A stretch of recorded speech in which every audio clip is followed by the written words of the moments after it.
entre 4 y 6 años. Igualmente se ha legalizado los seguimientos, las famosas chuzadas, la infiltración al movimiento social. Todo eso ahora es legal, lo que hasta hace unos meses era prohibido, ahora se ha legalizado en el marco de estas normas. Pero no solamente eso, sino todo un paquete de medidas económicas orientadas a profundizar la política neoliberal. La principal bandera económica del gobierno es convertir al país en un país con vocación minero-extractiva, es decir, volver al país un principal exportador de materia prima, de recursos naturales. A eso también se ha complementado con una serie de normas orientadas a facilitar la inversión extranjera, a crear condiciones favorables para ello. Rebaja de impuestos,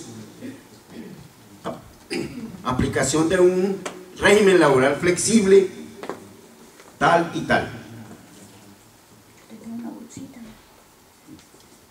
De tal manera, compañeros y compañeras, que desde el punto de vista legislativo, el gobierno de Juan Manuel Santos no ha hecho cosa distinta que continuar la tarea que las clases dominantes tienen diseñada para Colombia desde hace por lo menos 20 años. Hay un cambio de estilo solamente, pero lo demás sigue igual. Y quiero hacer referencia, para terminar, al tema de la ley de víctimas o la ley de reparación y restitución de tierras, para desenmascarar esa falacia. El gobierno ha señalado tener mucho interés en reparar a las víctimas, y desde el primer momento de su gobierno, en septiembre del 2010, el gobierno de Juan Manuel Santos empezó a desarrollar toda una política mediática orientado a presentar el interés de devolverle las tierras a los campesinos y reparar a las víctimas del conflicto. Y así lo hizo, presentó un proyecto de ley, el cual fue discutido en el Congreso de la República y finalmente fue sancionada por él el día 10 de junio del año 2011. Esa ley ya empezó a implementarse a partir del 1 de enero del año 2012. Pero ¿qué es lo que pasa con la ley? La ley, compañeros y compañeras, tiene grandes dificultades que harán imposible que la sociedad colombiana y que las víctimas puedan ser reparadas y que haya una verdadera restitución de tierras. Rápidamente explico cuáles son esas dificultades. No sin antes decir que desde las organizaciones de derechos humanos de víctimas, desde el Movimiento Nacional de Víctimas, creemos que es importante que en Colombia haya una ley para reparar a las víctimas. Desafortunadamente no es esta. Va a ser otra, no sé cuándo, pero esta no lo es. Es la primera vez que existe, tras 62 años de conflicto, una ley para reparar a las víctimas. Y lo curioso de nuestro país es que en el año 2005 hubo ya una ley que otorgó beneficios generosos a los criminales, a los paramilitares. Y solo 7 años después, una ley para reparar a las víctimas. Esto para dejarles indicar cuál es el compromiso de las clases dominantes y de qué lado están y en favor de qué tipo de políticas. Primero hubo una ley para beneficiar a los criminales, a los paramilitares, otorgarle una serie de garantías a partir de una falsa desmovilización y beneficios económicos, becas, apoyos económicos, pago de bonificaciones mensuales, y ningún compromiso para judicializarlos ni para exigirles que devolvieran los bienes robados. Y luego la ley, la que les voy a presentar rápidamente.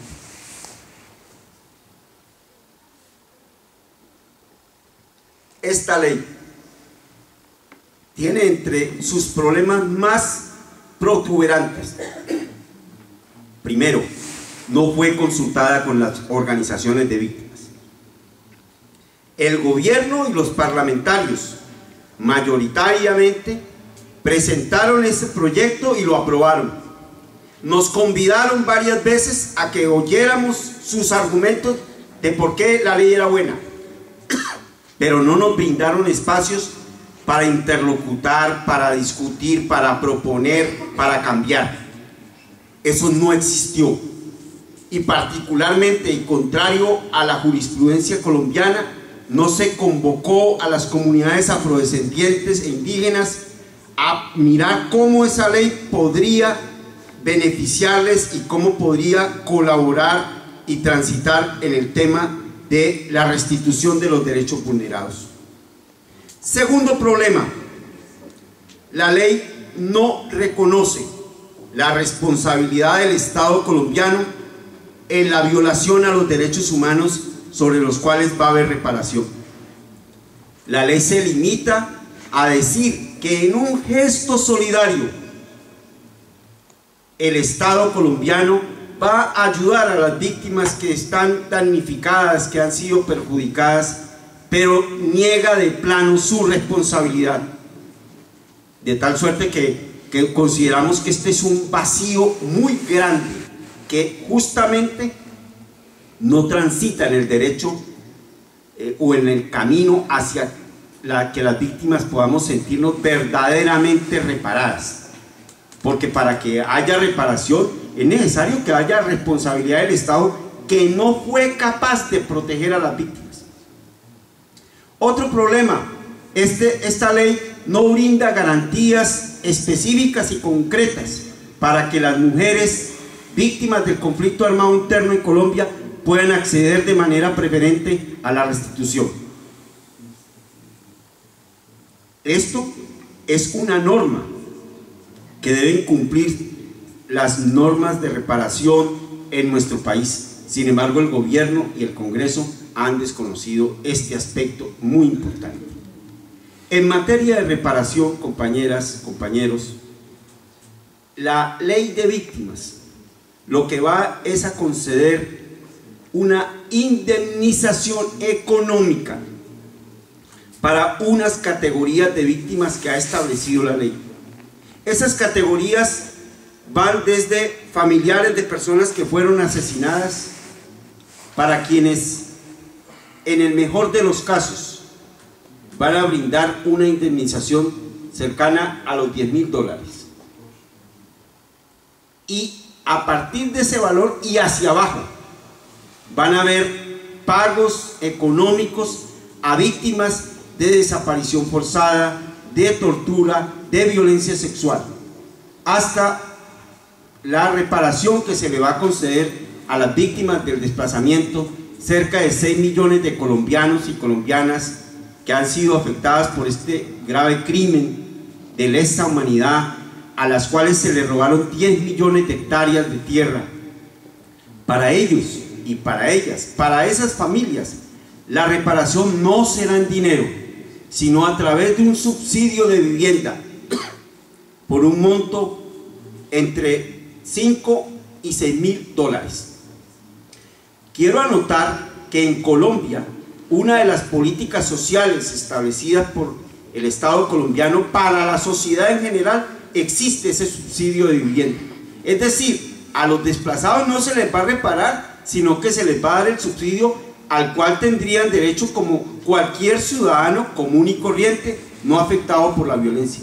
La Corte Constitucional ya había señalado en el pasado que no se podía equiparar medidas de asistencia social como medida de reparación, pero la ley lo ha hecho y persiste en esa situación.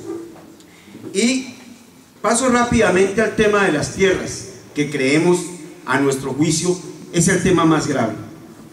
Colombia, como buena parte de los países latinoamericanos, han asistido durante muchos años a este problema de la tierra.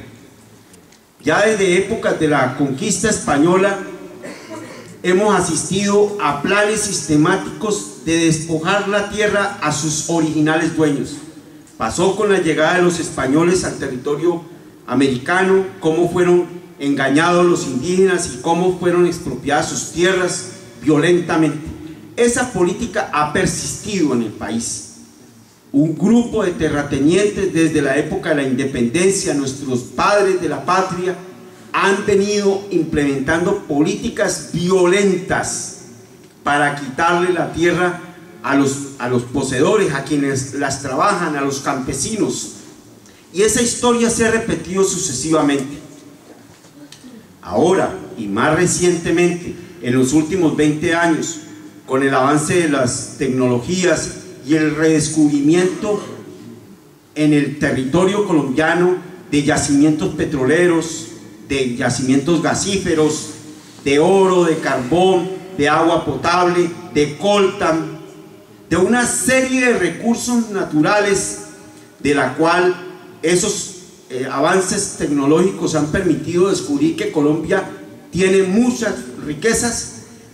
Las transnacionales, los más importantes grupos económicos, han fijado el interés en la tierra colombiana y han lanzado una ofensiva política y militar, financiando y desarrollando el proyecto paramilitar para apoderarse de esas tierras al más bajo costo posible. Y esa política es la que ha generado el desplazamiento.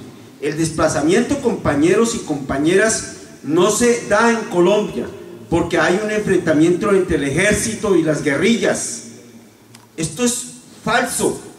El desplazamiento se provoca porque importantes grupos económicos, transnacionales, políticos, altos mandos militares colombianos quieren apropiarse, adueñarse, usando la violencia de esas tierras que entrañan tanta riqueza. Y así ha pasado, y les repito, se robaron 10 millones de hectáreas cuando menos. Esto es una porción importante de tierras. Y ahora el gobierno dice que va a restituir. Pero nos preocupan muchas cosas. Rápidamente sobre la restitución. El gobierno dice que va a restituir 2 millones de hectáreas. Las que se perdieron fueron 10. Fíjense ustedes, en el Plan Nacional de Desarrollo para la implementación de la política minero-energética, el gobierno tiene planeado entregar a las transnacionales 40 millones de hectáreas para las transnacionales y la explotación de los recursos naturales sin ningún respeto a normas laborales ni a normas ambientales. Y para las víctimas, 2 millones de hectáreas. Allí está el gran problema de la ley. Pero además de ello, les recuerdo a los compañeros y a las compañeras, en Colombia persiste el proyecto paramilitar.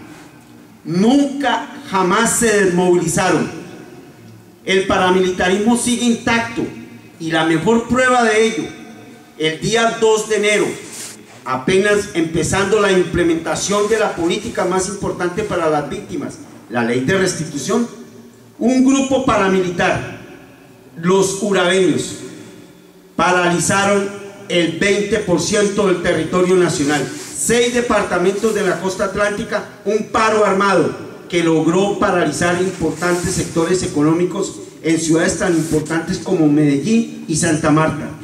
Paro total del comercio, paro total del transporte.